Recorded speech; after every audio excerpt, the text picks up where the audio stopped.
আজকে আমার মাই টিভি ভাঙচুর করে এডিট প্যানেল, নিউজ ডিপার্টমেন্ট নিচে ভাঙচুর, গালাগালি, দালাল সরকারের। ভালো নেই তহিদউদ্দিন আফ্রিদি।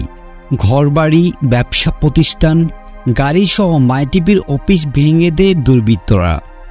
বাবার কঠিন পরিশ্রমে গড়ে ওঠা মাই টিভি অফিসটাও ভেঙে দেয়। লাইভে এসে হাওমাও করে কেঁদে কেঁদে এমন কথাই জানান দর্শকদের। লাইভে তিনি বলেন, আমার বাবা সবসময় মানুষের ভালো চেত, মানুষের পাশে এসে দাঁড়াতো। আমিও তেমনভাবে মানুষের পাশে এসে দাঁড়াতাম সবসময়। আমি কখনো ভাবিনি আমার সাথে এমন কিছু ঘটে যাবে। শুধু আমি কেন পোস্ট করিনি এই বিষয় নিয়ে আমার অফিস এবং আমার ক্যারিয়ার ধ্বংস করে দিল দুর্বৃত্তরা। তহিদ আফ্রিদি আরও বলেন, আমাদের কিছু জায়গায় সীমাবদ্ধতা থেকে যায়। সেই সব সীমাবদ্ধতা থেকে বের হওয়ার জন্য আমি চেষ্টা করছি, কিন্তু আমি কোনোভাবে সফল হতে পারছিলাম না। কেননা আমি পোস্ট করলে সে পোস্টটি কিছুক্ষণের মধ্যে ডিলিট করতে আমাকে থ্রেট দেওয়া হয়। আমার সাথে এই কয়দিন কি কি হয়েছে আপনারা জানেন?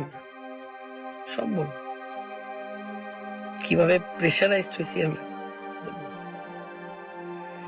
আমার সবকিছু ধ্বংস করে দিই।